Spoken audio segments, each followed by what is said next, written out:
evening, everybody. Welcome back to PSGL. George Morgan here, your commentator, alongside me, TK, who is going to be rounding off the season with me. Down the inside, absolutely impossible scene. This is for the win between these two. I'm on the edge of my seat. He needs to get it done now. Blakey will dive to the inside. We'll go bust. We got our elbows out. Ronard takes the lead. Because here comes Alfie Butcher. Can't really complain with that one. It's not going to be easy. The pressure is on, of course. Yarda Watmere is your champion.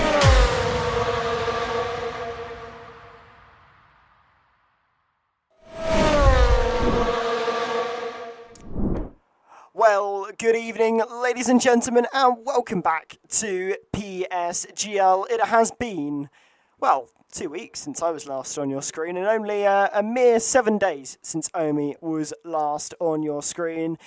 It's been a little while. It feels like, by the sounds of it, I missed a good race. But first and foremost, let's get the niceties out of the way. How are we, Omi? How are we doing? Doing very well. Excited for another PSGL round. We're getting into the business end of this season, so yes, first of all, doing quite well. So looking forward to what we have coming up here around Suzuka circuit. So yes, couldn't be any better. Indeed, yes. And as you said to me on our little pre-stream discussion, good round last time out.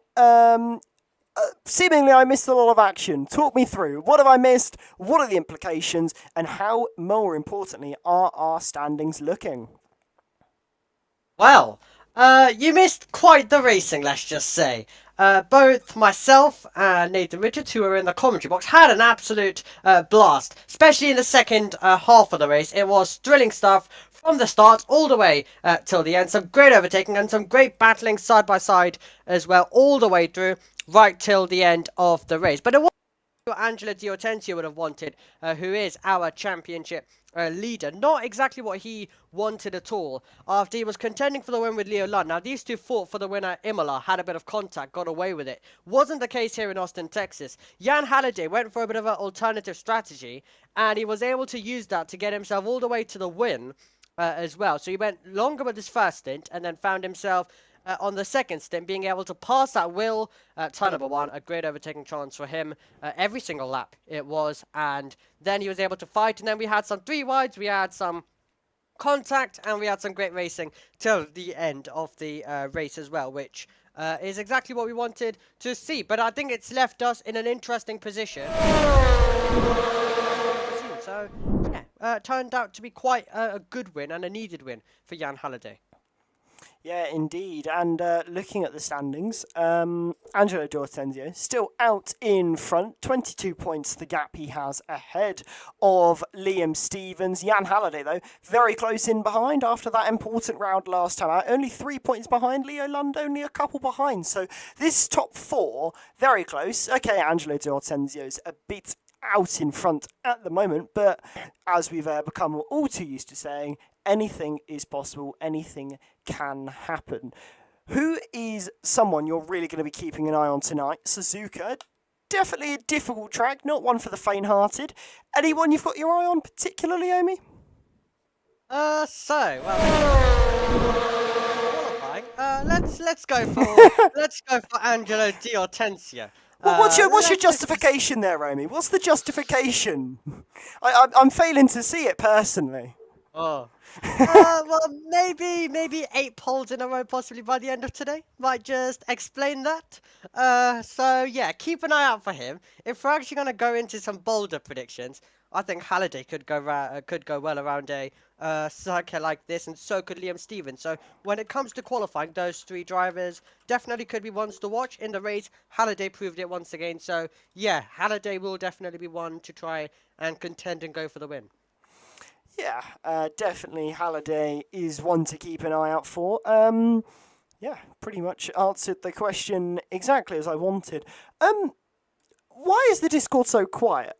I haven't seen anyone say that there's a lobby anywhere, and I'm peering over to my clock. It is 53. We should have a lobby open by now. Omi, is there one open yet? Am I going loopy? Am Am I having a madness? More than usual? Don't think we have one. I think they just want us to talk. I think they just want to listen to this. That's what all of the drivers are doing right now, listening to us talking. Which, I mean, they could definitely be doing some better things. But yeah, I think they're just interesting in this pre-show as well. And I think they've got a little bit distracted that they may be they should be going qualifying in about 6 minutes' time. Yeah, I mean, we're gonna have to really get the waffle on if we Liam Stevens says he's hosting.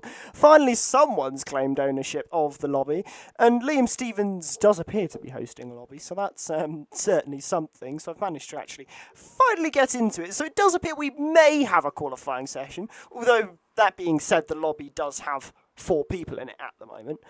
So a little ways to go until we are going to be all ready to go for qualifying.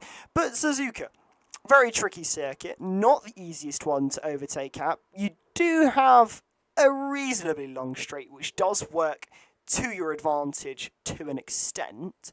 How are you thinking this one could pan out?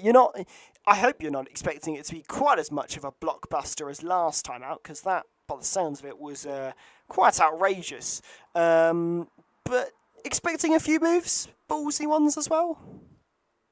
Yeah, absolutely. I'm expecting some dive bombs, expecting some good overtakes, and yeah, I think you're gonna get overtakes that are on the brink to contact. You're gonna get drivers knowing there's limited opportunities, so they will go for those extra moves. So a bit more risks. So risk versus reward stuff, I think, is the way to sum up what you might see across the 27 laps of racing. When it comes to qualifying, full out pushing, because with it being harder to overtake than maybe some of the other venues, you do need to make sure that you do get a good qualifying in. And of course, we do of course have the bonus point available for pole position as well. So there is a lot that you can do straight away once we get into this qualifying session as well. And this type of championship does come down to points as well. Angelo, of course, he's got a good advantage, but of course, even being second or even being third, it is always so close. So every single point does help, and if the drivers get in a habit of that early, can definitely help them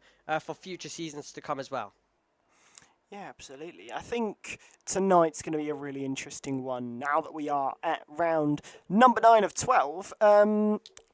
As you said, we're very much in the business end now, and as was mentioned in the Discord as well, those who are on lower points, they're the ones who could be looking at the brink of relegation, and no one wants to be relegated. That's not the ideal scenario for any of these drivers. Looking at those standings once more, are there any drivers who you're a bit surprised that they're as far down as they are, and think they're under more pressure than they necessarily should be? Well, as you mentioned, looking at these standings, I do have to say, Imtiaz, considering I've commentated on him for so long and commentated on his F3 championship a few seasons ago as well, I would say, yeah, you definitely have to look at him and be a little bit surprised. But I've been speaking with him, and yeah, it's just been a bit of a struggle for him as well. And he's been talking about the challenge up against so many development drivers, so many talented drivers. But he did mention the critical words of, it's nothing that he can't handle. So I think he definitely needs to put in some great performances. Zorzo was actually contending with Imtiaz for that title I was talking about a few seasons ago in F3. So I think both of them being down there together definitely surprises me. And Lukumski, I think he's a driver who's always up there, who's taken wins, has taken podiums, has taken poles, has been here so long in F2. Always surprising to see him down there as well, all the way in 16th. Yeah, I mean, I think one of the names I want to throw into the mix as well, Cameron Dowds. Okay, yes, he moved across from PlayStation to PC, but we know he's got, the pace and potential. He just hasn't really clicked yet. He's had his moments, but he hasn't gelled with it as much and taken as much of a duck to water as I think he might have hoped. And then also Tony Hietala as well. I think he's also someone who is known for being really quick on his day and doesn't seem to have really had much strength this season. So I'd say those are my two surprises, I suppose. Having commentated Cameron Dowd's over on PSF1, I know how much pace that driver has. The Scotsman always can deliver the goods, even in the most difficult of races. And it's a bit sad to see him not actually delivering that at the moment. Yeah, and I keep mentioning it, but another thing with those two names, I commentated on them absolutely dominating PCF3.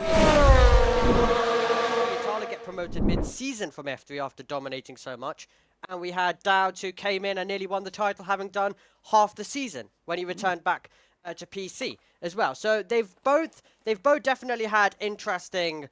They've both definitely had some interesting F3 seasons, and then get promoted to F2. And it's just not worked out, it's just not clicked. But I think if we look at all of the names we have mentioned, they all succeeded so well at F3, which set the expectations very high. Which is why we're talking about them being a bit of a surprise of them being low down. And even Dowd, for example, he was here in the early seasons of PC as well, all the way back in season 33, season 34 as well. He was making his debut and was immediately contending. One of our older drivers when it comes to F2 as well. It's been, of course, running since season 29, every single season up until season 40 now. And Dowd has always been a figure within it. And then, of course, he moved over to PlayStation. Then he moved back over to PC. So he's had a bit of a journey. And it has landed him here, but a journey which I'm sure he can keep going. And he's definitely got so much potential, I think it's fair to say.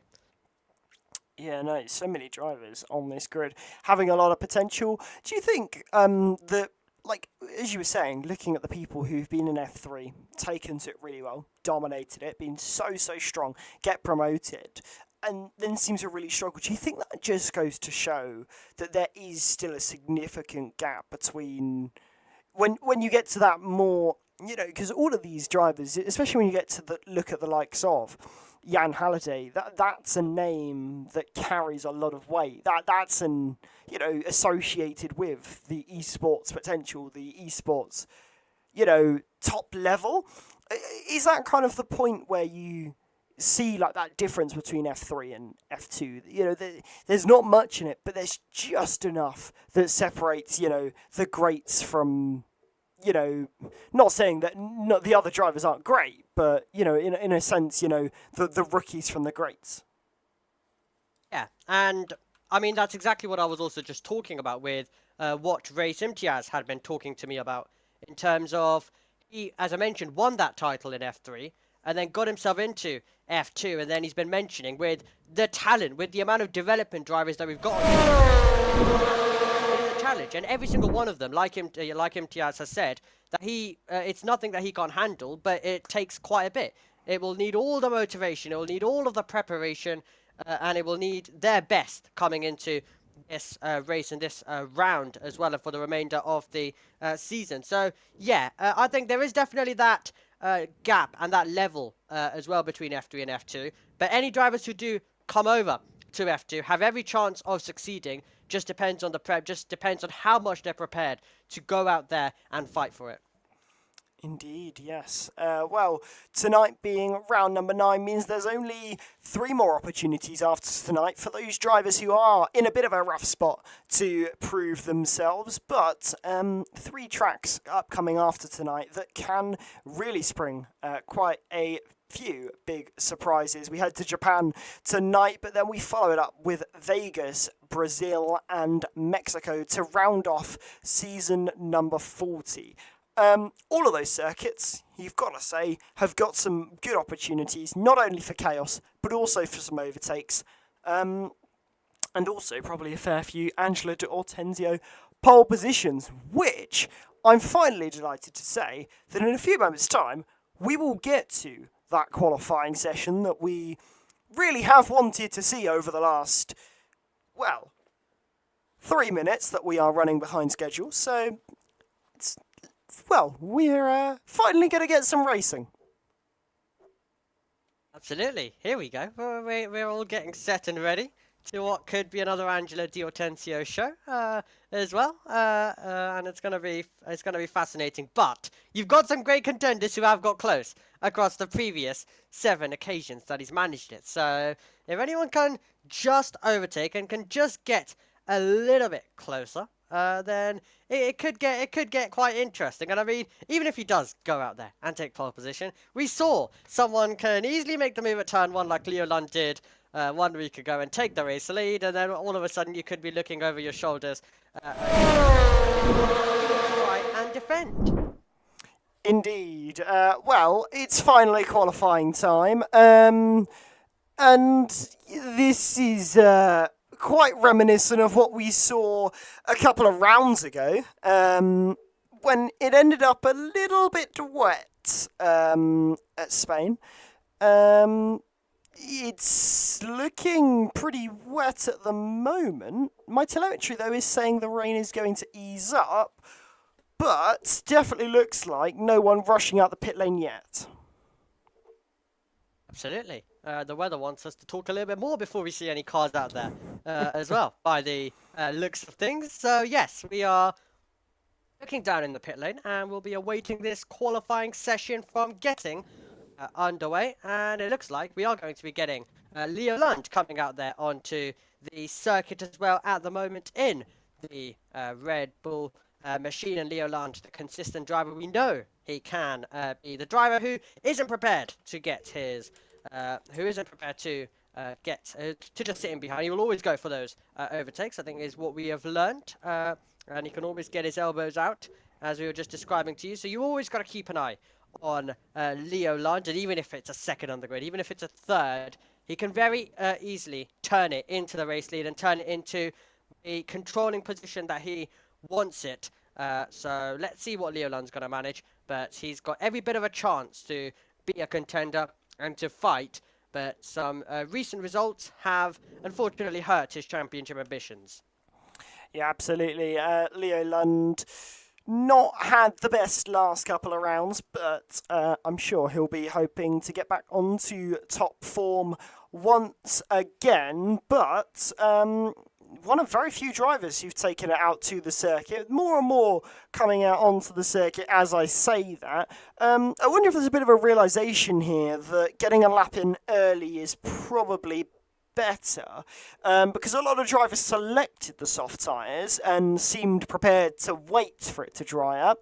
Now there seems to be a little more uncertainty on the matter, and a lot more drivers out on circuit going around and seemingly gearing up for a qualifying lap, just like Leo Lund is.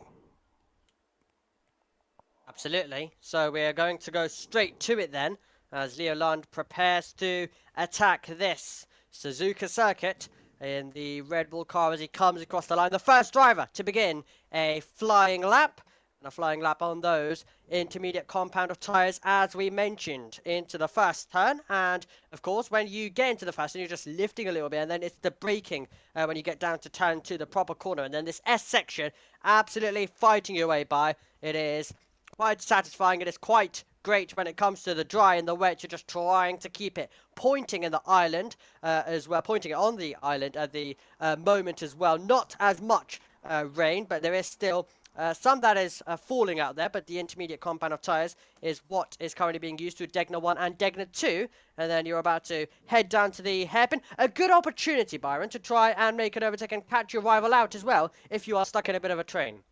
Yeah, absolutely, especially if you've got a bit of a tyre advantage as well. That is a corner you can really sling it down the inside. But now, heading down towards Spoon Curve, and this is a very tricky corner to get right. Very easy to extend it on the exit, run a little bit wide, and as a result, can quite easily invalidate it. Just because it's double apex as well, makes it a little bit more tricky for these drivers, but Leo Lund handling it well, heading up the hill and through 130R and towards the penultimate chicane of the lap.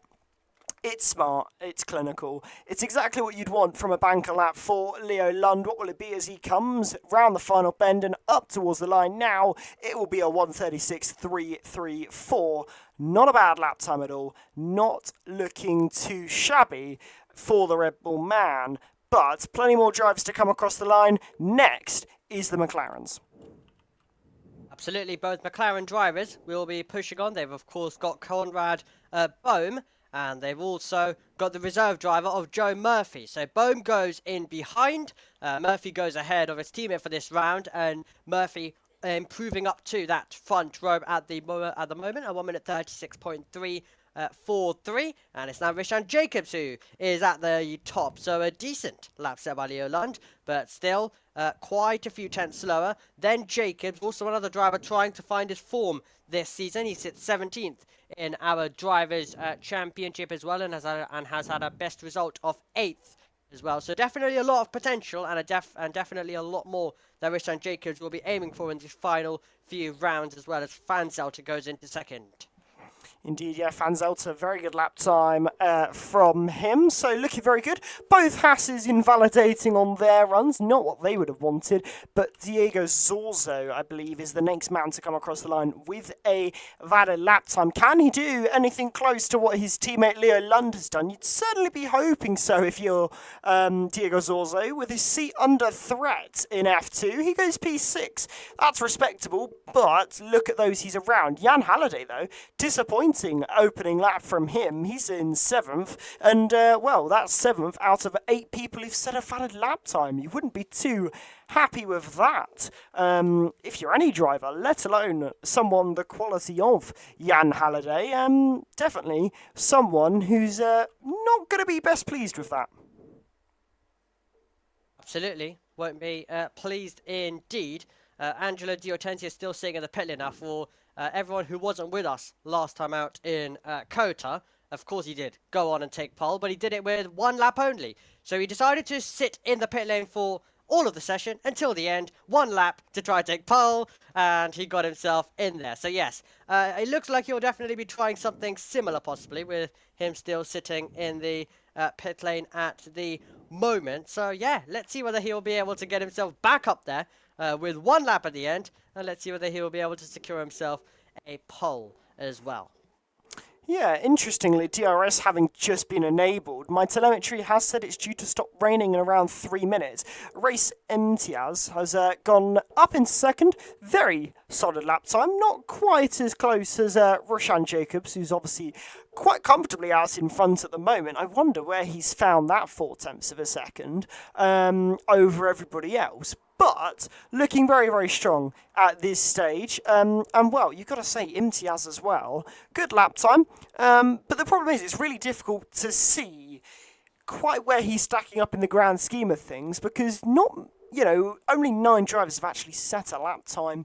It's difficult to gauge whether it's just an off lap from Halliday, an outstanding lap from Jacobs, or if the order really is stacking up as it is at the moment. Really hard to judge at this point of the session. And in terms of raw speed, it doesn't really come down to that in this type of session where we've got a drying circuit.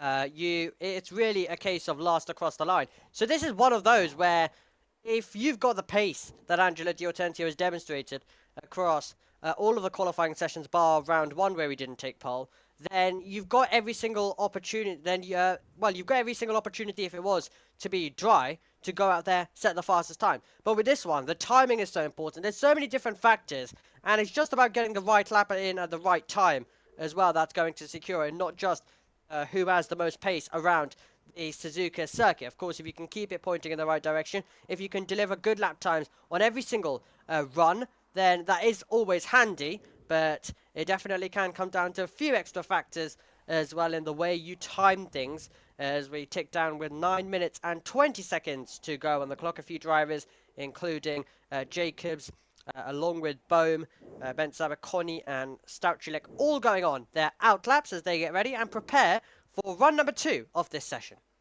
Indeed, Gabor Kontos, by the way, was on a phenomenal lap. Purple in Sector 1, purple in Sector 2.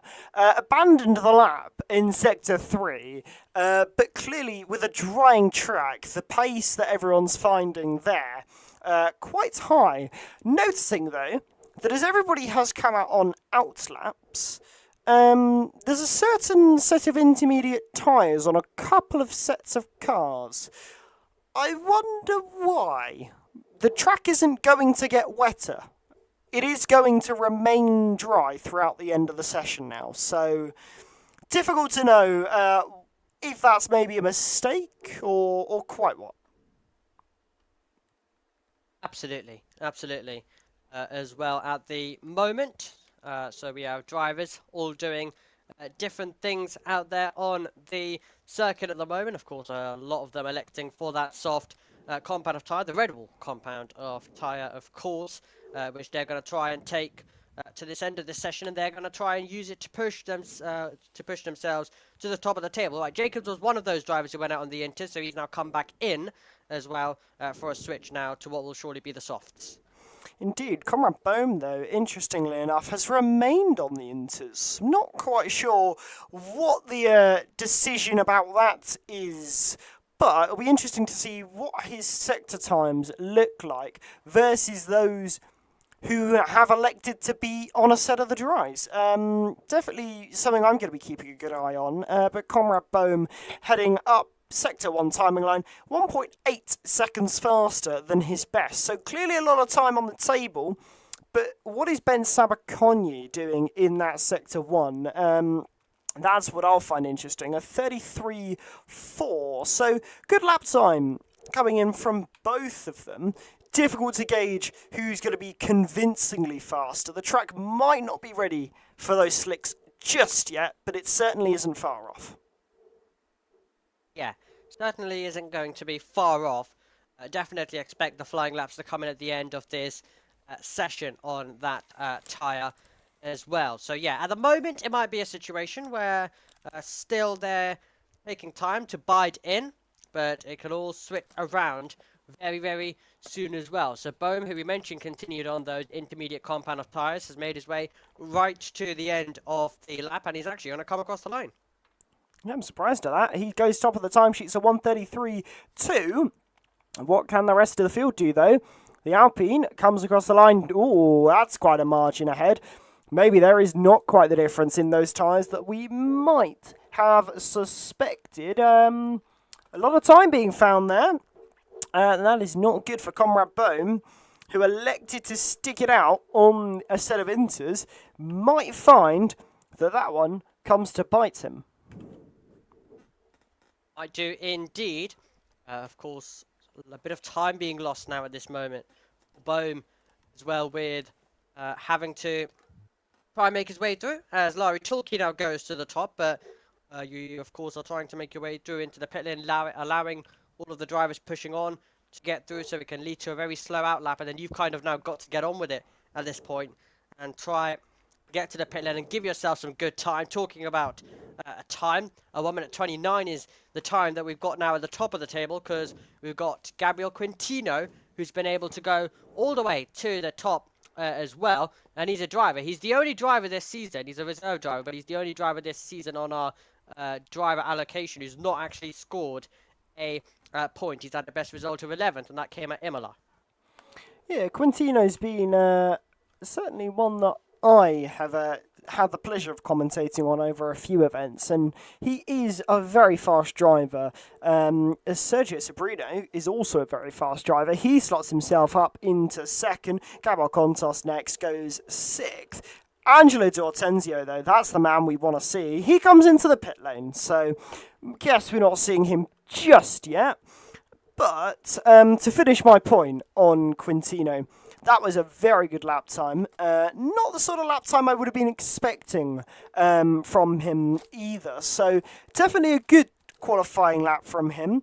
As to whether he can keep that going and try and take an 8th or above going into this race, that would be huge for him and his race, because especially in a circuit like Suzuka, where you can overtake, but it's very difficult, that qualifying position will make a lot of difference.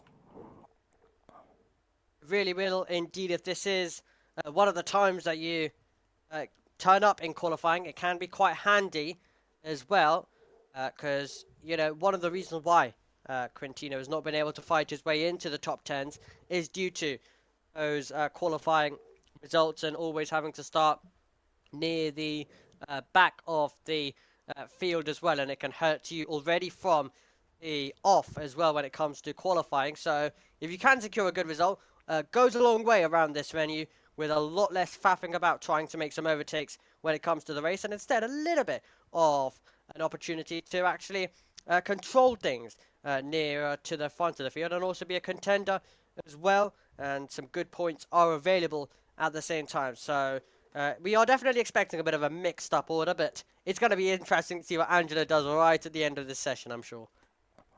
Yeah, absolutely. It is going to be a very good end to this qualifying session, and I think it's going to be pretty much exactly as you were saying earlier on.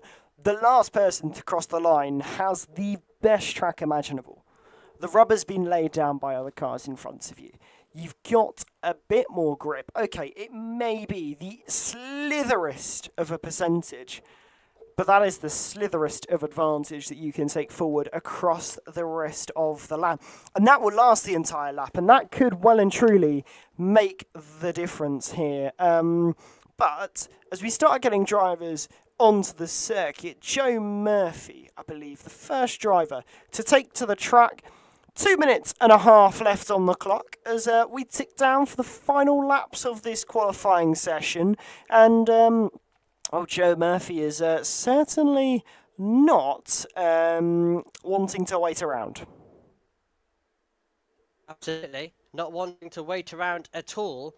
And it also appears like definitely trying to go for a bit of a faster outlap pace. So I wonder whether he's fueled the car up a little bit more to see if he can push on once again as well. Because, I mean, as we mentioned, if you can go round once again while your other rivals are only being able to get a single run in, then that can be helpful. That can be the difference. So yeah, a bit of a faster outlap being attempted here by Joe Murphy as he went pushing, and then of course now trying to recharge all of the batteries and getting it ready for the hot lap in a few moments time.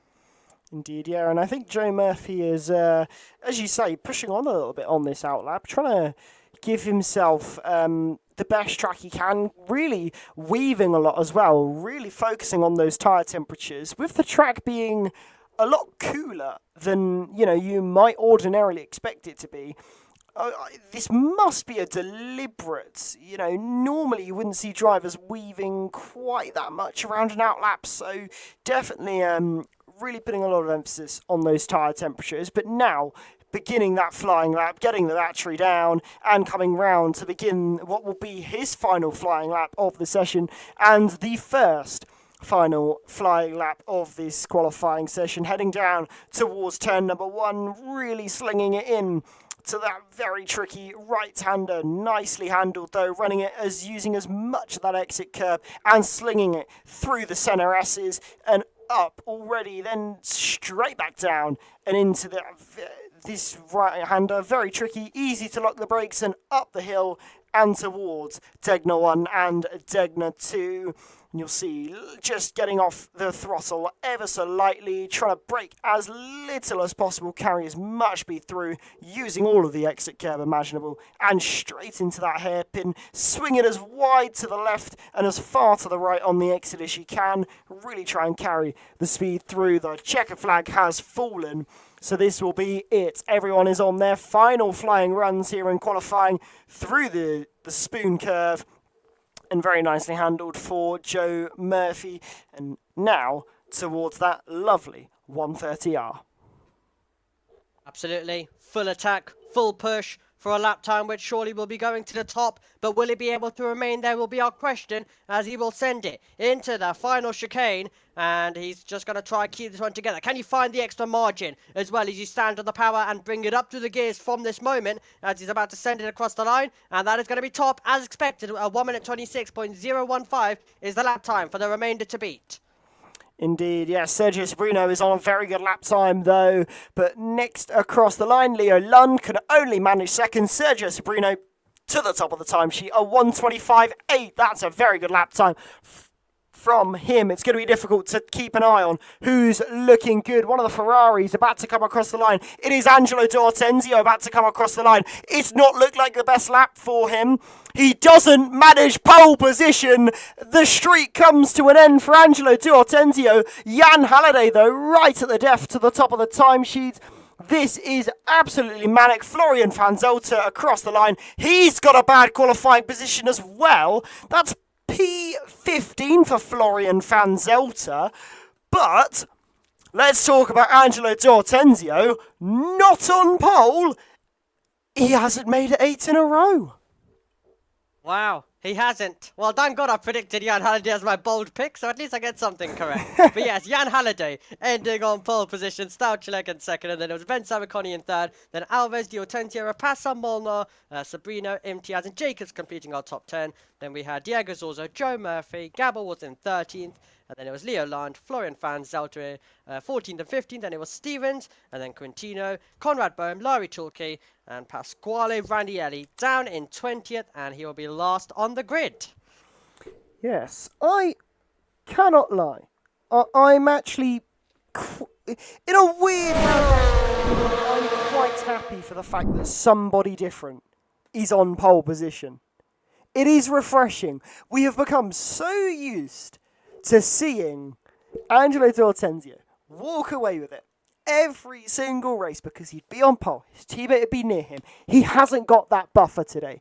He hasn't got that. He starts 5th, his teammate's all the way down in 15th. This is going to be a difficult race for Angelo D'Ortenzio. This is what is going to either make or break his championship because a lot of his rivals are ahead of him. He's got a real opportunity now to show why he means business. He's not been in this back foot position as well, ever since that opening round where he wasn't on pole and it was Hietala. Other than that, he's always been on pole. So it's kind of a weird experience. He'll be going from 5th. So yeah, quite a different bit of a challenge for him. But yes, looking forward to seeing him do some overtaking. While he's taken all of those poles, he has had wheel-to-wheel. It's not like he's walked away with all the races anyway. So he's had wheel-to-wheel fights. And they've usually all ended in a bit of drama, especially when he's been fighting up against Leo Lund. So expect a chaotic fight and expect Angelo having to do quite a bit of work, as well as I'm sure a lot of drivers will have to do across today's race. Yeah, absolutely. Going to be a lot of work ahead for Angelo D'Ortenzio, his teammate as well, 15th on the grid. That's a rough start for the Scuderia for the race today. You got your bold pick right with Jan Halliday for pole position, which, I mean, I almost wish I didn't ask now. You look like it looks scripted now. It looks absolutely scripted for the fact that the streak came to an end on the one round that I've asked you for a bold pick for someone not to be on pole other than Angelo D'Ortenzio. But the streak had to come to an end eventually. It's come to an end today.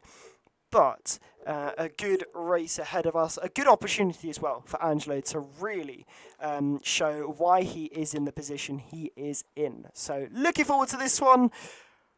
Who are you picking for the race win? Let me guess. Jan Halliday? Oh, well, to be fair, after last week, I think it is probably right that I jump on the Jan Halliday hype train as well. So yeah, we're going to do it. We're going to do it, and I'm going to predict Jan Halliday to come away with the win. I mean, yeah, let's go for another streak beginning. 2 in a row by the end of today, let's say, for Jan Halliday. Would be interesting to see what it will be here in Suzuka. 5 red lights here, and it is lights out, and away we go here for round number 9, and it's a good start for Jan Halliday, but look, he's swamped by Stauchelek down the inside. Goes the Alpine on the exit. Stauchelek fighting this really hard, and it will be Stauchelek actually getting ahead of Halliday. I thought he'd had a good launch, but that second phase really caused him to lag behind. Jan Halliday losing the lead straight away off of the start. Stauchelek moving up one place into first. Sabaconi also fancied his chances there. Ortenzio remains in 5th. Florian van Zelter's made up 2 places on the opening lap, so a good start for one Scuderia as the other sits a bit stagnant. Lap 1 though, quite clean so far. A few dives into the hairpin. I saw an Aston Martin there trying to be opportunistic. That was Liam Stevens trying to get past a couple of cars there as ahead Florian van Zelter and Conrad Bohm go to battle. Absolutely, some great and interesting fights on the opening tour. But absolutely incredible stuff from Alpine 1 and 3. At the moment, they are running in as we make our way down towards 130R, and our Alpine going to try and control things because Jan Halliday has his mirrors full at the moment, with Ben Sabaconi getting closer and closer into the final chicane as we get ready to complete the opening tour. Indeed, yes. Stouchelek will lead us away. This is a lap led for Stouchelek, and a very good lap led for Stouchelek. He has made a very crucial move for his race and for him and his team. It gives them a lot more options going through the rest of this race. Jan Halliday, though, might be feeling like a bit of red mist might descend, and he might want to make that move sooner rather than later, because that gap is opening up. It's about 0.8 of a second already. You don't want to let Stouchelek run away with this one, because we will not see him again if that happens. So a lot of pressure, I think, on Halliday here to reel in that gap a little bit. But not a bad time to be an Alpine fan here, as I see it raining already. Why has someone not gambled on the softs? It's raining on lap number 2.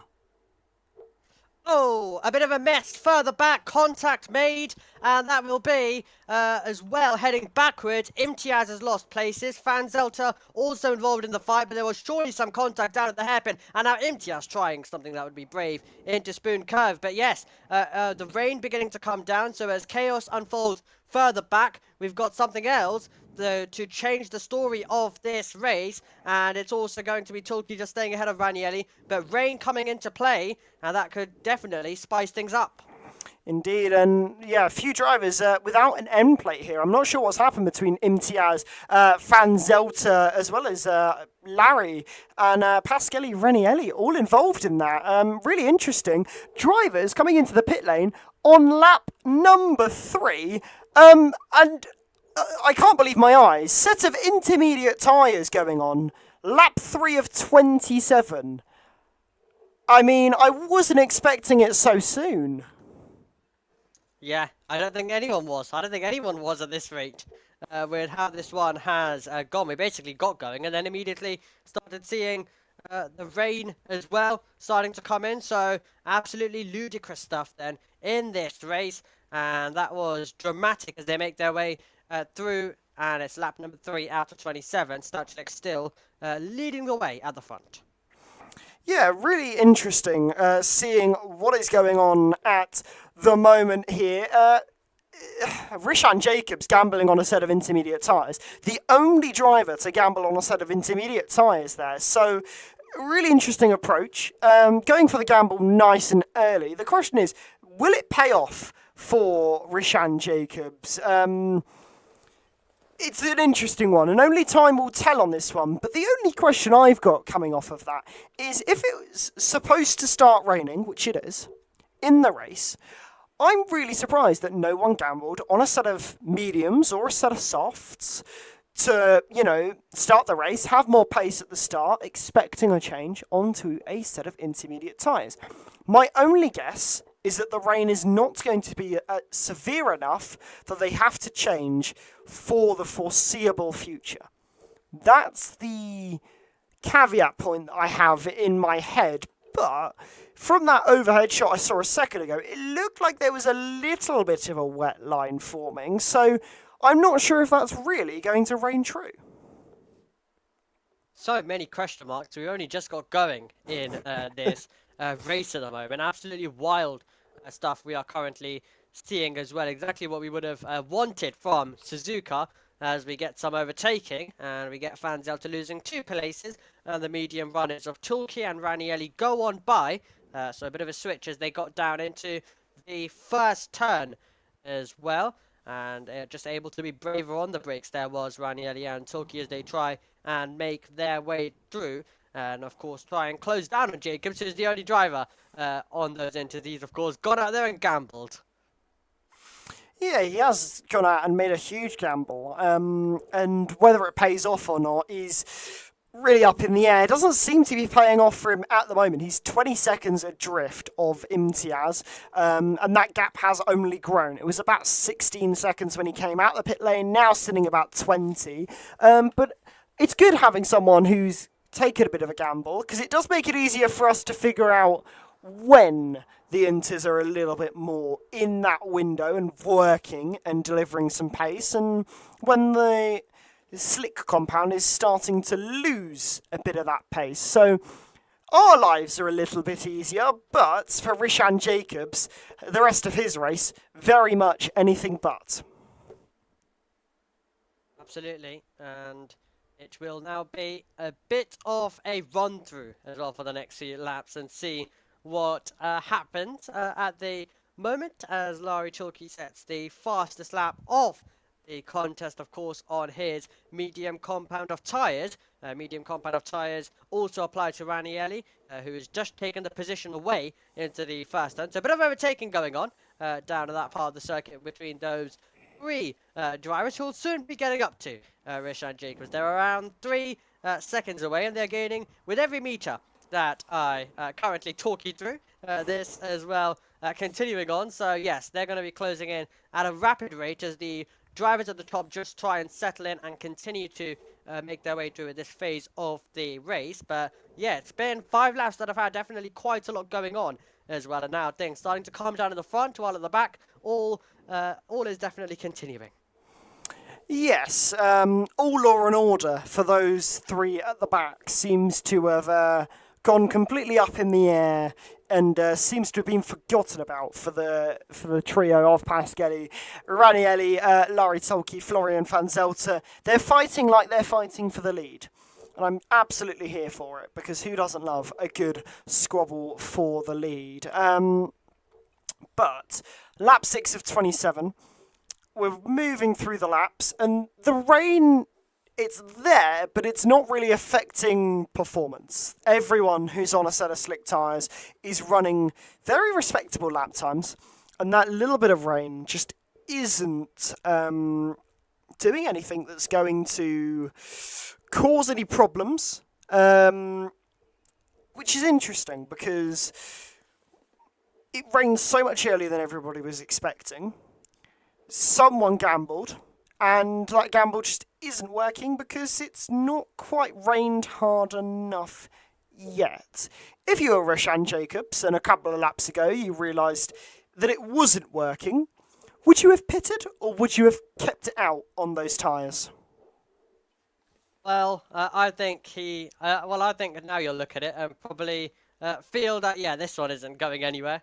So he definitely would have done quite the opposite. Larry Chalky just had a spin out there on the circuit, a half spin as he was making his way through, by the way. So Chalky drops to the back.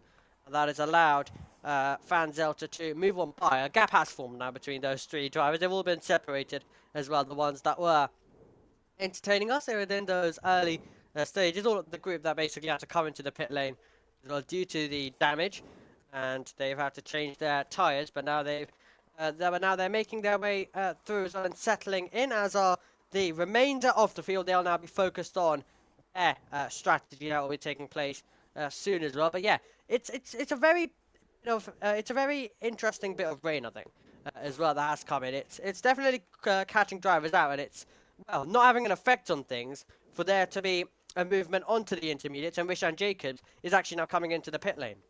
Yeah, absolutely, coming in to presumably opt off of the intermediates, which I find interesting. Definitely, if he'd made that call a few laps earlier, I think definitely worth it, because he wouldn't have lost as much time. But for Rishan Jacobs, the rest of this race is really goal-hanging for a safety car, because he's going to be so far out of contention that I think he's going to really struggle to get back into this race. But yeah, definitely not the easiest of ones. Saying that, though, it looked like the rain's picked up as Larry Tolke has got himself a 3-second time penalty. Now there's a battle here.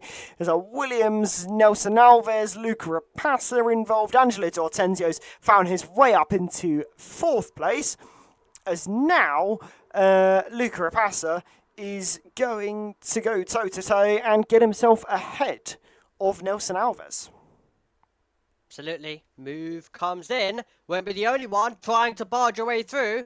Here's our reserve driver today, and that is Molnar. And that is Molnar moving on by and taking 6th place as Alves drops down to 7th at the moment in time. So everything continuing to play out in this race as well. And some great fighting going on at this phase as Alves, Molnar and Rapasa went at it. Hasn't worked, of course, in the favour of Alves, who has been a great contender across this season at times. Currently finds himself ninth when it comes to our point standings, and we'll be hoping for a good result across these final few rounds to try and secure himself the best possible position in this championship as well when we end our season at Mexico City.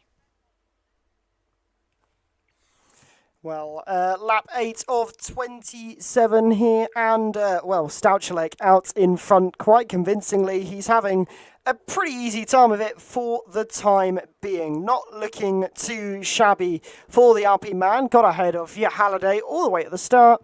Hasn't really looked back since. I fear bad news for Rishan Jacobs. It feels like the rain has gotten just a tad heavier over the last lap or so. It does appear, at least to me, it seems that it's a little more severe than it was a lap or two ago when Rishan Jacobs came into the pit lane. So, interesting to see that it's picking up a little bit, but by no means is it still anywhere near significant enough that anyone's really remotely considering going onto that green wall tyre. It's such a challenging situation. I'm sure the engineers will be completely all over said situation as well, feeding in all of the information required for the drivers. But this is one of those challenging races where they're having to deal with the extra strategy of reacting when it comes to the rain getting worse, and when is the optimal time as well, and can you go early and gain an advantage, and of course some of the double stacking that might also take place. A lot to consider when the rain comes down and when is the right moment to dive it in to the pit lane. But right now we're continuing on, and we'll continue on until we do get any signs of it getting heavier as well. Indeed, and for the likes of Stouchalek, you don't want to get caught out when it does pick up a little bit more and it does cross over, because pitting on the wrong lap really can make a huge amount of difference, especially in changeable conditions, because easily, if the right tyre is the intermediate tyre, you could easily find yourself in a situation where you lose, 3, 4, 5 seconds across a single lap. And that can really throw you off kilter. If Stouchalek was to lose 5 seconds now, he'd probably be in the region of Sergio Sobrino, Leo Lund. So you really need to make sure you get it spot on when you do need to come into the pit lane, which, with the way the rain is seeming to pick up a little bit, it won't be the furthest distance away.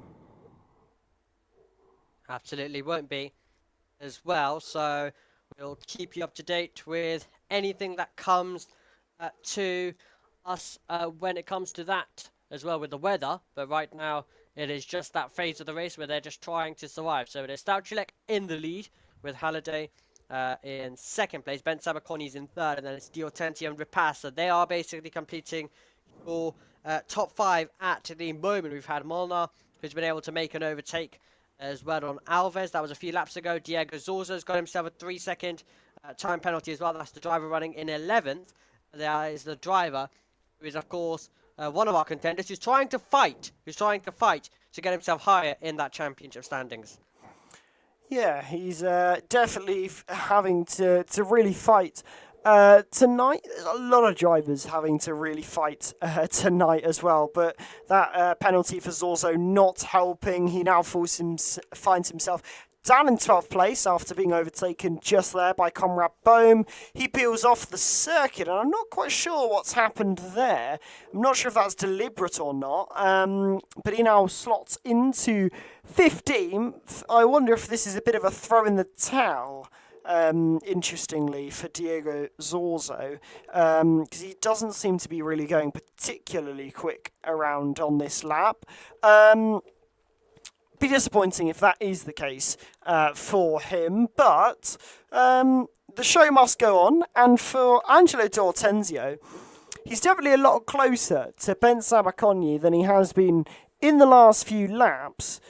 Is there a possibility of a change for the third podium place on the cards for the Italian man whose, streak of pole positions comes to an end now, but his streak of good race results and a very strong championship position certainly longs to continue at this rate.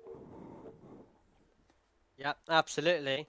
And, well, Zorza will be hoping that his race does continue as well, but still trundling around at the pace that we saw from him earlier, unfortunately. And the drivers in behind will be closing it in at a rapid rate. But yeah, Angelo D'Ortenzio will absolutely want to try and go for it at the moment. Talking about wanting to go for it, that's the case for Sergio Sabrino.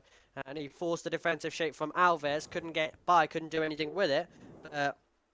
There's Sabrino getting himself closer and closer to an opportunity. Zorzo does come in to make his come into the pit and to retire as well. So an unfortunate situation. Something has gone wrong, and unfortunately he has to call it a day. Yeah, disappointing for him. Really not what he'd want out of this race. And yeah, a disappointing result to add insult to injury. Larry Tolke into the pit lane. I wonder what sort of tyres that will be. I wonder if it will be those with green. It does appear that he has gone for a set of the intermediate tyres. Interesting choice from Larry Tolke. It'll be interesting to see if the pace is there now that wasn't there around 10 laps ago when Rashan Jacobs made that gamble. But no gambles being made from those at the front. No gambles need to be made from those at the front. It is business as usual for those who find themselves, well, in contention for the race win, and Starchelek definitely looking very, very strong at present. He's really controlling things, and he's really putting together a nice, tidy performance. That is exactly what he would have been aiming for heading into today. And Alpine in general putting together a great performance today. One of their greats, I think the greatest one they've had all season long as well. So they've both had to miss a couple of races, both here as well for this one in round 9. And they're definitely utilising it to go all in. And a first and a third, a double podium as it stands, and they would absolutely love to turn it into a 1-2. And they've got every opportunity to do so as well, because you do have 2 cars up against the one of Halliday, so you've got that opportunity. But then you've also got to be careful, because D'Ortenzio, he just won't go away. He's right up on the back of Ben Sabaconyi as well. So D'Ortenzio will also be a person they have to factor in to doing something magical with a strategy, to doing something to get himself and fight his way to this battle. So Alpine with quite a lot going on around them, I think it's fair to say. Yeah, absolutely. A lot going on around those Alpine cars, but for all the right reasons. They found themselves into a really good situation. Weather update for those who are asking. I do see someone asking, when is heavier rain expected? My telemetry says light rain in 9 minutes. So that would suggest the rain should get a little bit more intense in the next couple of laps. This might be why everybody started on the hards. They might have been able to see that the rain might start earlier, but it's going to be extremely light. And then it will heavier up in a couple of laps or so. Larry Tolke, he's not got any pace on those inters he's on at the moment. So really interesting to see that two drivers have gambled on inters. Both times it's not worked. So difficult one for those. But definitely going to be interesting to see how the rain shakes the grid up if people don't pit on the right lap. But I'm not expecting a huge amount of change when the rain does come in terms of the action, because the circuit becomes even more difficult to overtake at when that rain hits. Absolutely. I think from a viewer's perspective, I think a lot of people will be looking forward to that pit stop phase, just seeing if there's any sort of PCF2 drama. But yeah, overtaking will be tricky after that. It will be very tricky, and it could definitely be a race that is in formation all the way till the end. A huge chance of that happening. It's usually what we see as well. In Imola, they were able to entertain it, but around this circuit, it is so challenging, and you definitely would need some errors to come in from other drivers. Okay, talking about pit stops, we've got exactly that. In comes Murphy, and we've got Gabber also in as well. So the McLaren and the Haas come in to make their pit stop. Indeed, yeah, Joe Murphy coming down the pit lane. I wonder if this is for a set of intermediates. Well, it is for Gabor Contos, but for Joe Murphy, it's another set of slicks. So one of them is going to be very wrong. One of them is also going to be very right. And I have not got the Scoobiest as to which one that might be. Joe Murphy, though, will go alongside and get himself ahead of Race Imtiaz there. Nice and tidy move done by the McLaren man, and comfortably ahead there of Race Imtiaz, who's not had the best day in the office thus far, but it is going to be an interesting battle now to see which of these two tyres is faster, fresh mediums or fresh inters. Definitely going to be one to keep an eye on. Here we go. I guess it was a race that started with plenty of questions, and we are finding that out at the moment.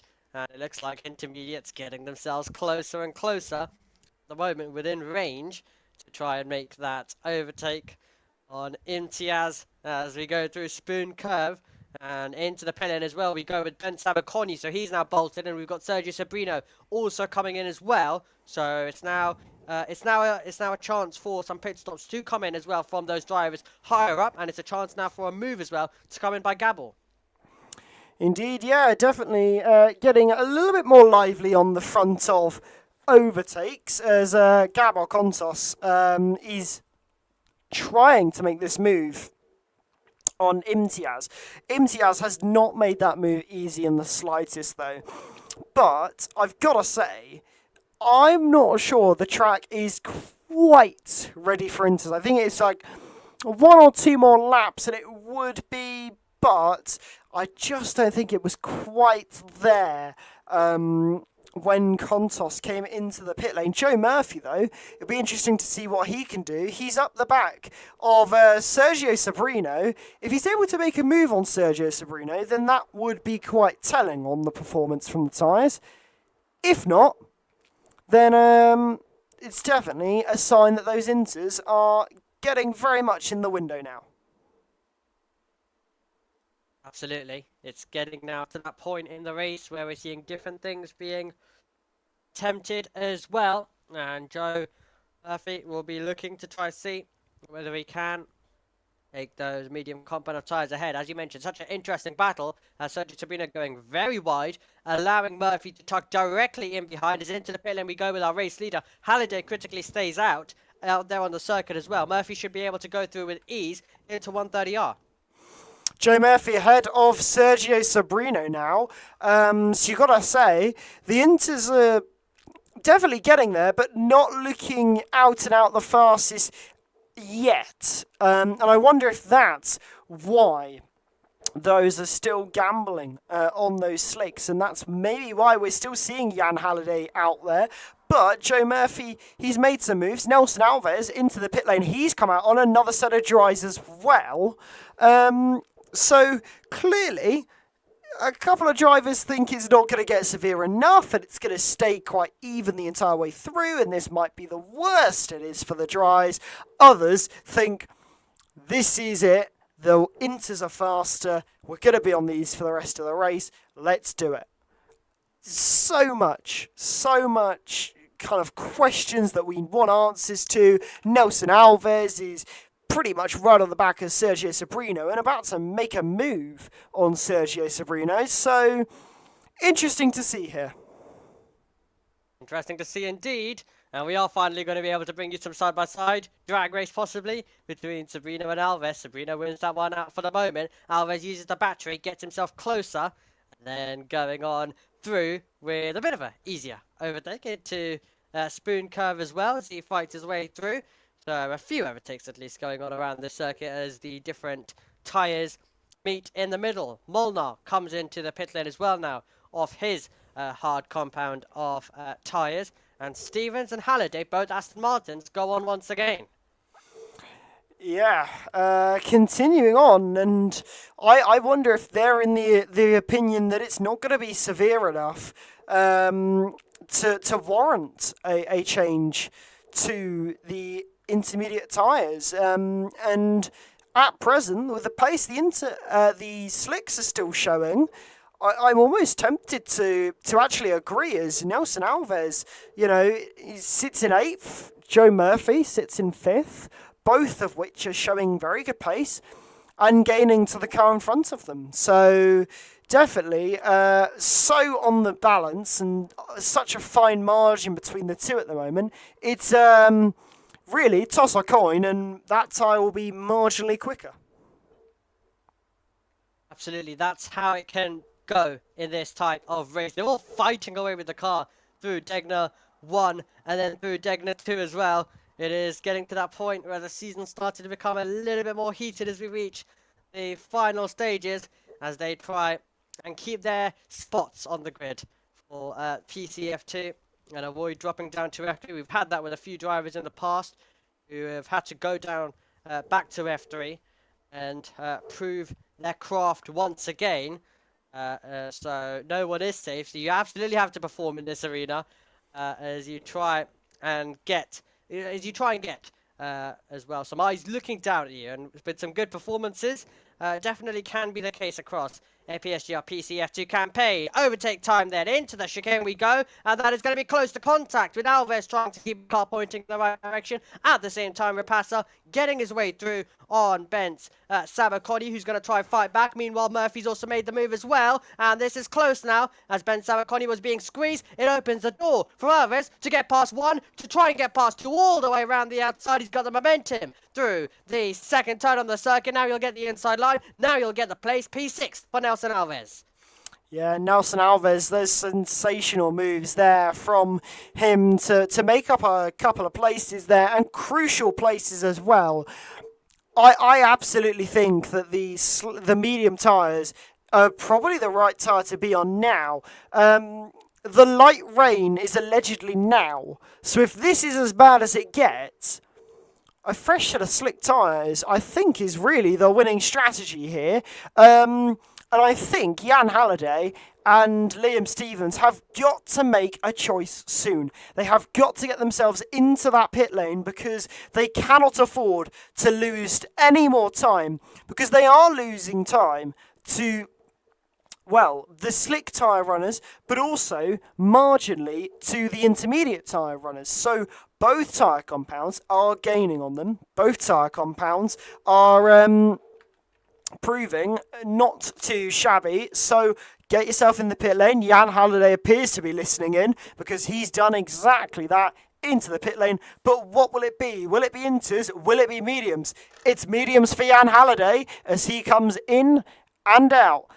But where will he come out? There's a long train coming down the pit lane. Jan Halliday was second when this was all panning out, but he'll come out in 6th.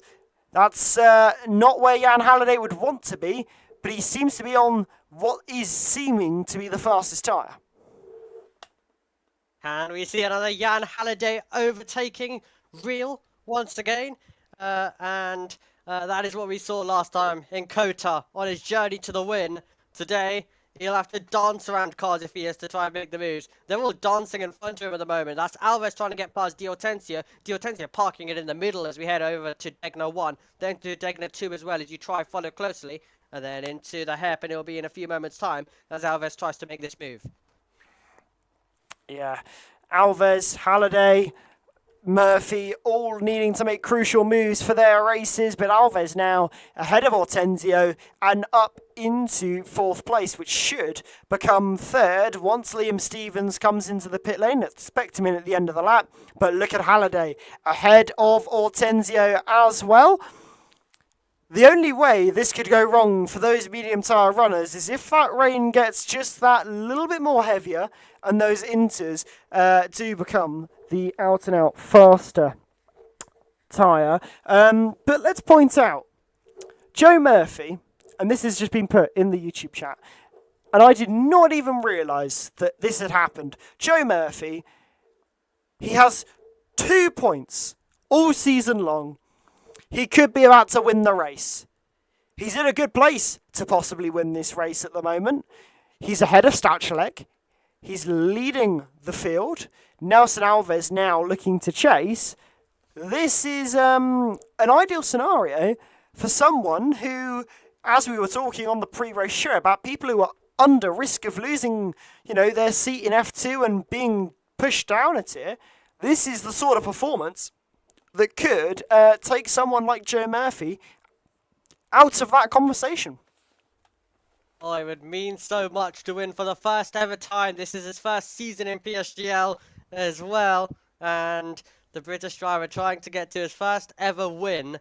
It would mean so much if he's going to get there. As a reserve driver as well, it could be special scenes come the final stages. But you've still got a long way to go. You've still got a lot to happen in this race as well. Like Jan Halliday trying to make a move, trying to take P3 on the road. And Jan Halliday is going to get there. Exactly what we saw in Kota. You cannot get comfortable at the front if you're Joe Murphy or Alves because Halliday's coming. Yeah, and Halliday is giving it absolutely everything. He's putting in he's wringing the neck out of the car to such a high degree here. He's having to put so much into this race to try and get back up to that P1 spot where he started the race from. You got to remember, he started the race from P1. He's just not been there at all in this race. He's really, just sat comfortably in second for so much of it. And he's got an opportunity to steal a win away from Joe Murphy or Nelson Alves and could quite easily do it. Stauchalek not really in contention here because the Inters, they just don't seem to have the pace that the medium tyres do at the moment. Yep, Jan Halliday, who, told us that there was a chance of the title this year, but with the races that he missed earlier on in the season, it faded away, so it won't be too on the bounds. But what he did say was he'd love to finish it with some great performances, with some great race victories. And he would absolutely love to get past the 2 cars in front of him that are denying him those positions. We're going to Spoon Curve. It was the location where he took P3 one lap ago. It won't be the location where he takes P2 this time by, but he will get close. He'll look for the opportunity. He'll now soar onto the back of Alves and then try and stand on the power and take this position. Aston Martin versus Williams. Jan Halliday playing this one to perfection once again. You mentioned in commentary, Byron, that he had to make a move very quickly and decide what he wanted to do with his race. Looks like he has definitely made the correct decision. Now he needs to try and get through as well because this race has been so unpredictable. You never know what can happen. So let's see whether he can make these overtakes. Yeah, expecting a move on Alves here in towards turn number 1. The overspeed that Halliday got through that final corner. He's definitely got the pace. Takes it down the inside into turn number 1. Can he make the move stick? He does make the move stick quite nice and easily. It was clean. It was clinical. It's everything you want. And that is the move done and dusted for Halliday up into second. But how much does Joe Murphy want to fight for this race win? 2 points to his name all season. Can Joe Murphy prove that he can compete with the very, very best if given the opportunity? And well, this is an opportunity to make that point and prove it to an absolute highest degree. But Halliday is definitely going to be fancying his chances here. He definitely will. This has been a great performance the driver from the Czech Republic on the charge, trying to now take the lead on the circuit with a few laps to spare. That is what he'll be hoping. He's been able to get past Alves. He's now got Joe Murphy, our reserve driver, directly in front of him. And what a story, what a battle between these two drivers. You've got one of the more experienced drivers in PCF2 chasing a man in his first season. And this is a great fight that could go all the way till the final stages. What brilliant storylines in PCF2. And now we will make our way around the final few corners. We'll stand on the power, arrive down the start-finish straight. They're trying to get on the power and do so in the best way possible. Now Jan Halliday's gaining, pulling alongside. That should be the move done and dusted into the first turn. Jan Halliday, like he did 1 week ago, being able to go different with the strategy and being able to get his way to the front of the field. Now can he maintain it? Now can he pull away? Yeah, good question. What can Halliday manage to do here? He's already 8 tenths ahead, 9 tenths ahead, pretty much already a second. Joe Murphy might have to kiss goodbye to the chance of a race win, but consolidating P2 or P3 is probably going to be the goal for Joe Murphy here. Get some good points on the board, but Halliday out in front comfortably. Now out in front. And we got to say, Halliday can probably run off into the sunset and say goodbye to everybody in behind, as Murphy definitely seems to be struggling to keep the pace up with the man ahead of him. But plenty more laps of possible action to come, as Stouchelek has definitely caught up to the other two on the podium. Nelson Alves and Joe Murphy could be feeling some pressure from those intermediates after all. Absolutely. This race has ebbed and flowed so much. And there's been so many different scenarios out in play. And now let's see what else is left in these final stages, in these final moments. As Stouchelek now has his first car to try and pass. Of course, you've got DRS enabled. What about the battery? Does Stouchelek have that? As he tries to take the podium spot. Defense offered by Alves. Is the defense going to be useful? No, because the Alpine driver gets to the inside line, will go on by, will leave Alves trying to scrap away with the car, and our championship leader Di Hortensio closing in. But Stouchelek moves up to third. Next up is Joe Murphy. Indeed, yeah, Joe Murphy is going to be facing a lot of pressure here from Stouchelek, and not going to be an easy time for these guys. Stouchelek really seeming to get a bit of pace now in these dying stages. I think it was Jona Martins who said, the rain has gotten heavier, and we mentioned it earlier on. The rain seems to have gotten heavier, and that's when everyone decided, let's go for the Inters. And, it, didn't seem to work then, but in the dying stages, those Inters might have come a little more alive as those mediums have lost a bit of grip. Has the track got that little bit worse as well? Well, Stouchelek is going to be fancying his chances here as we head up towards 130R. And now it is going to be very, very tricky for Stouchelek here. He's got to make this move. He's got to do it at the right time. Down the inside into the penultimate chicane. Easy does it. Nicely done. And up into second. Can he, though, set his sights on Halliday, or is that a bit too far out of reach? 2 laps to go.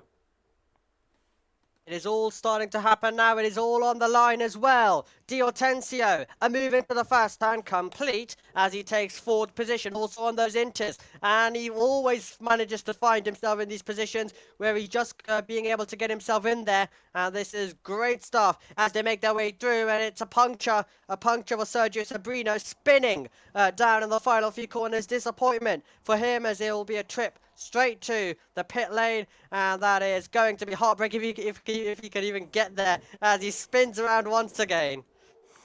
Yeah, Sergio Sabrino, not a great time for him.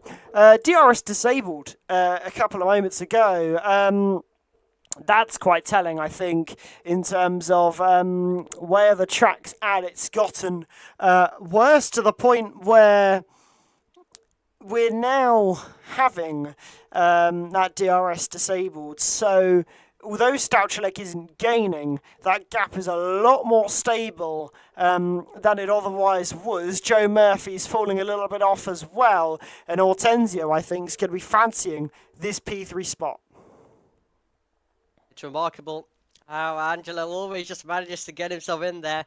And this was a race which looked like it was going one way, and then it switched all the way to a different phase as we arrived down into these final few corners. Angelo Di Hortensio pushing Murphy through, and then will now finally get the opportunity to try and make the move and take third position on the road, fighting away with the Scarlet Ferrari as he gets closer with the rain falling. Third place ahead, not for long. He's managed to make the move into the first turn, later on the brakes, and that is Murphy's podium. That fades away as Di Hortensio gets himself up to third. Indeed, Hortensio, nice move from him there. Knew he wanted to and needed to get that move done, get himself onto the podium, get some good points for his race. But Joe Murphy, all hopes not lost. It's still a good result for him at the moment. We're on to that final lap of action. And Halliday, well, did exactly as I thought he would. He's kind of run off into the sunset a little bit, made... the race, he's got far enough ahead that he's not under any pressure from Stouchelek behind. Hortensio's now quite comfortably in third, as down the inside is an attempt there from Luca Rapassa to take fourth. Is it going to pan out for the RB, the Vloche Academy man? Tries to go around the outside. He might even make this move, and that's a ballsy move to make, to try and go around the outside there. He can't make the move, though, has to stick in behind. Has he got the battery? Will he have the slipstream to try and make that move ahead for 130R or into that final chicane?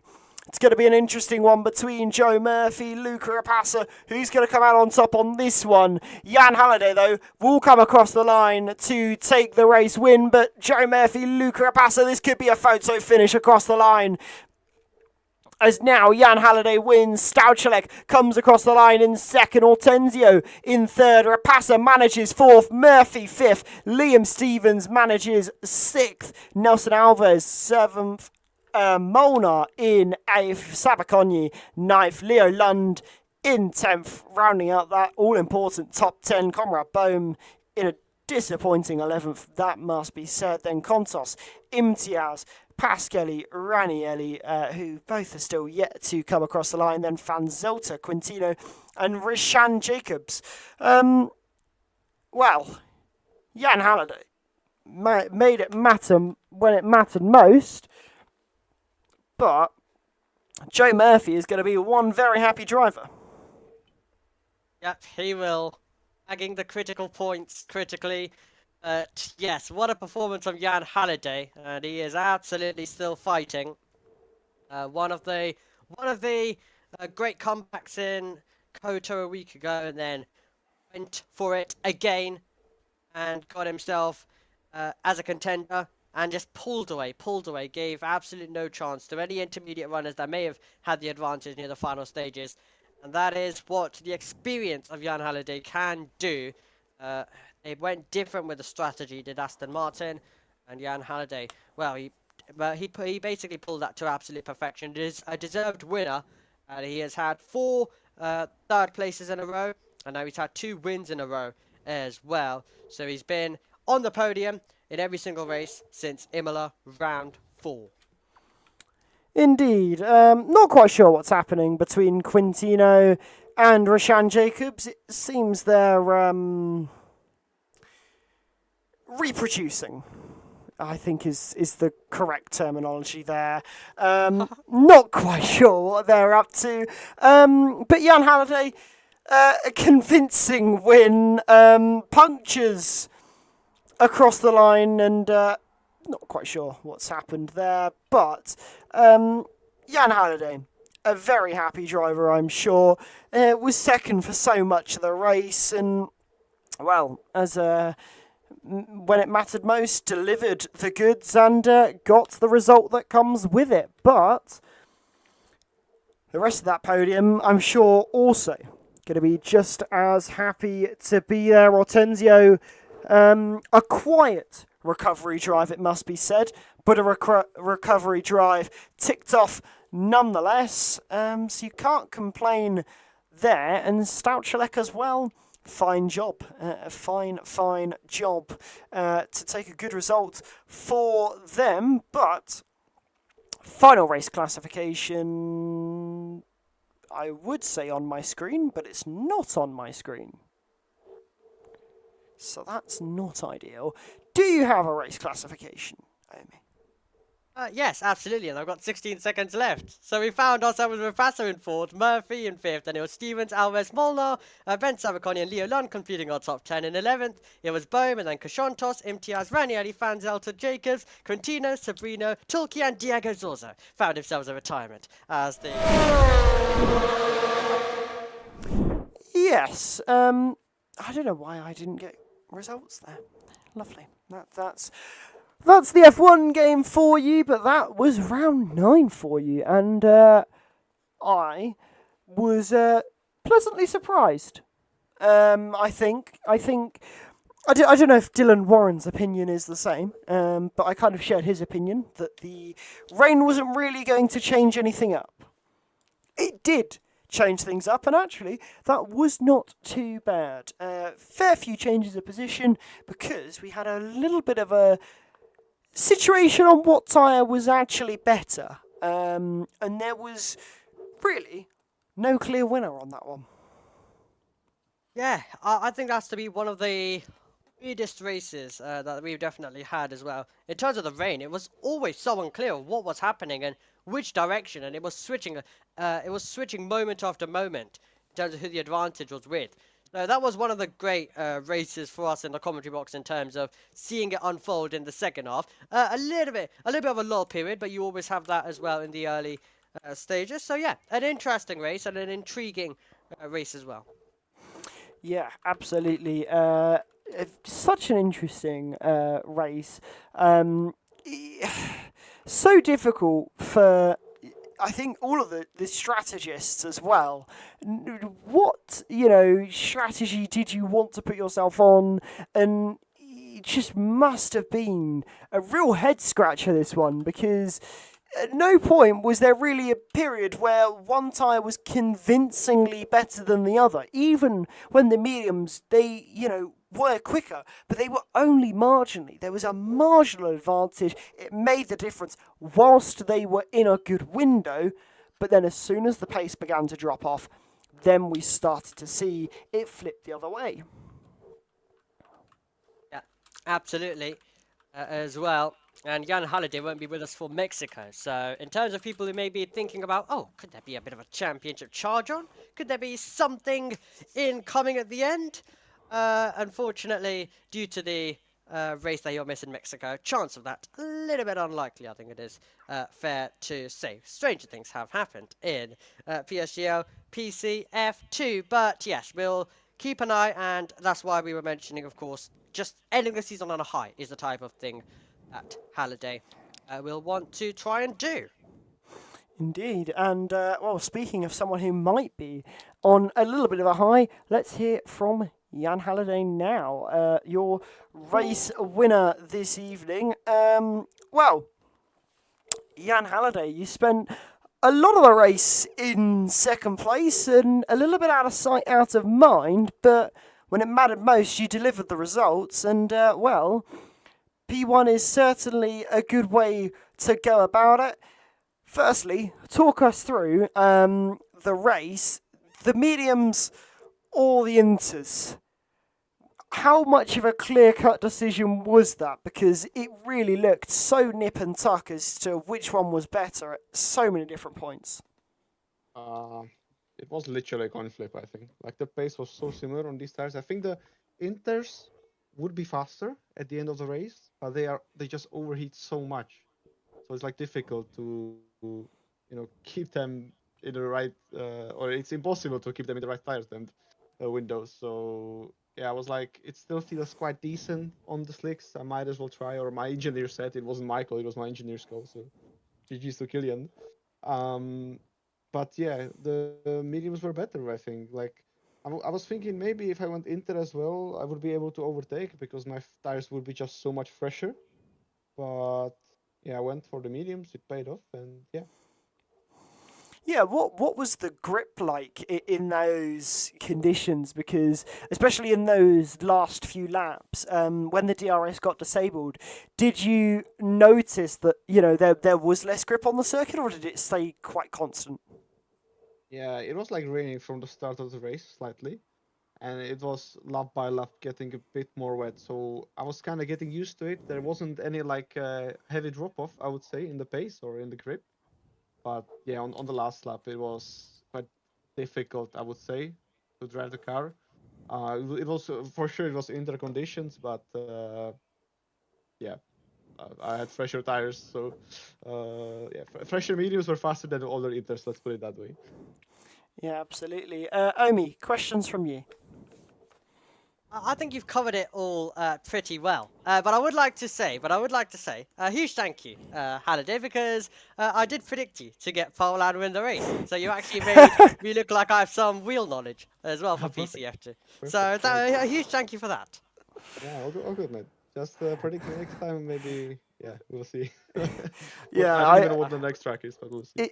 It was pretty crazy. I asked for a bold prediction for pole position because we immediately thought, well, Angelo's done it 7 times in a row. Surely he's the obvious pick. And yeah, Omi went you full pole and, well, paid off big time. You got pole, you got the win.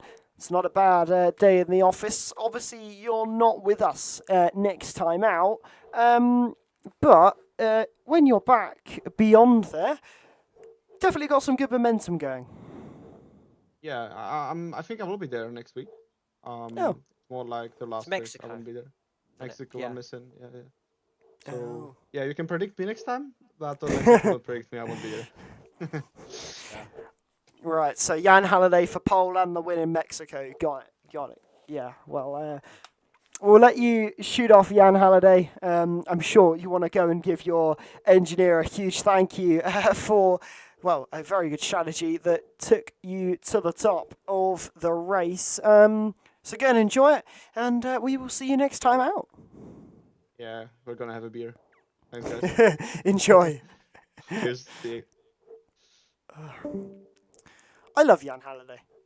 Oh, Such a genuine absolutely driver. fantastic. And he Yeah. always gives you those good insights. I love asking him questions about how was the grip, because we saw it raining all the way through the race, but without driving it yourself, you have no idea what it's like. But really interesting, it was getting a little bit worse every lap, but they got used to it. And I suppose that just goes to show the talent these drivers have, because I'm sure, especially that last lap or two was probably pretty sketchy because the DRS was disabled, the track was visibly looking a little bit wetter, and, well, keeping it on the road, I suppose, became the biggest order of the day.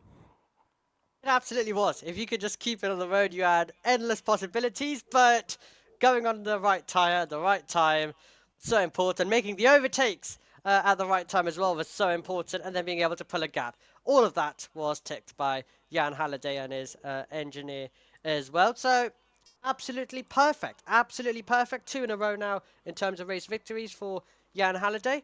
And I'm sure you'll be looking to have a good round 10 at Vegas, a good round 11 at Brazil, to end his season 1 week early, of course, before we have Mexico, which the rest of the drivers will be fighting for, and hopefully we get a championship fight going down there as well. But yeah, a shout out as well to Angelo. Just also able to just get himself up there. Wasn't the win, but was a podium. Once again, being consistent.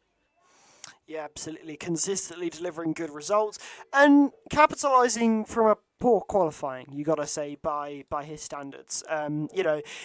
Most people would say 5th is a good result for qualifying, but for someone like Angelo D'Ortenzio, who's been on pole up to this point 7 times on the bounce, 5th is a huge fall from grace, but managed to get a P3 out of it and a solid result. And he also showed that he doesn't need his teammate to be there to benefit his race as well. We've seen them work together in the past and, ebb and flow, and we've seen how Florian van Zelter and Angelo D'Ortenzio can work together to deliver some really solid results. But today was fully the Angelo D'Ortenzio show. Van Zelter, a disappointing 15th for him, but a good proving point for Angelo that, he's in that P1 spot for a reason, not just because his teammates helped him. Yeah, absolutely, as well, and of course, lots of the messages coming in the chat as well for the drivers, and Quintino also mentioning about the qualifying, which he is struggling in as well when it comes to this game. And I remember back in F3, that is where he would get pole by 3/10, where he'd do stuff like what we're seeing Angelo Di Ortenzio do as well. So yeah, it could really ebb and flow game to game. But yeah, there is a big discussion going on about just trying to avoid relegation at the moment, just trying to make sure that you can get a good enough result to stay in and be a part of PCF2 in season 41, rather than going and fighting it out in F3 as well. And also F3, I have to say, I've been keeping an eye on that season as it's been unfolding, and some great talented drivers in there like Campbell Adams, and you have Tom Roberts. So there'll be quite a few promotions that come in. So yeah, there's going to be quite a stacked grid, I'm sure, in F2 next season. Yeah, and it's going to be a difficult choice, I think, for everyone who does with the sign-ups, Connor, as well as Krypton as well.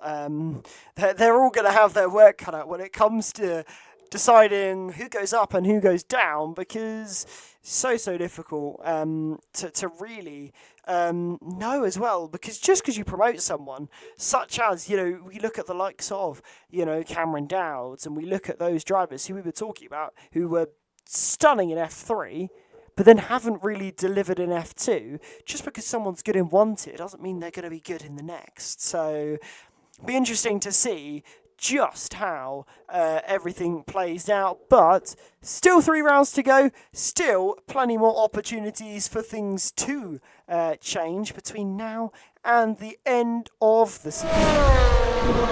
So next time out we head to Las Vegas, Viva Las Vegas, and then to Brazil and Mexico to round off this season, and that's when we're going to have a real picture as to who is possibly on the chopping block. Yeah, that is where it gets tighter and tighter. That is where everything, the time to perform becomes smaller and smaller. And Mexico, even if you find a good Vegas and a good Brazil, if you don't have a good Mexico, you're only as good as your last race. If you don't have a good Mexico, and you're not leaving the best impression, and Mexico is basically your last chance to show that you deserve to be in this tier next season. And if it doesn't go to plan, it could be quite tricky as well for everyone making that decision to find a reason to keep you in it, I think. Yeah, so I think the moral of the story is pull a Nico Rosberg, throw in the towel when you win a championship, and let it be that. That's my idea when it comes to that. But yeah, I think we've pretty much covered it all. That is all we've got time for. That is round number 9 done and dusted. Double digits next time out we head for round number 10 to Las Vegas, heading down the Las Vegas Strip, and plenty of moves likely to be made along that incredibly long straight. Where else could we see plenty of overtakes? Well, the rest of the season. It's all going to come nice and thick and fast. So yeah, that is round 9 done, round 10 still to come, and obviously the remaining 2. But we will see you next time out, and we head down the strip, and we hit, the final stages of this season. Still plenty of points and prizes up for grabs for these drivers, bragging rights more importantly as well. But it'll all be revealed next time out when we head to Las Vegas. But until then, when PSGL returns, stay safe and keep well, and we will see you next time out. Take care. Bye-bye.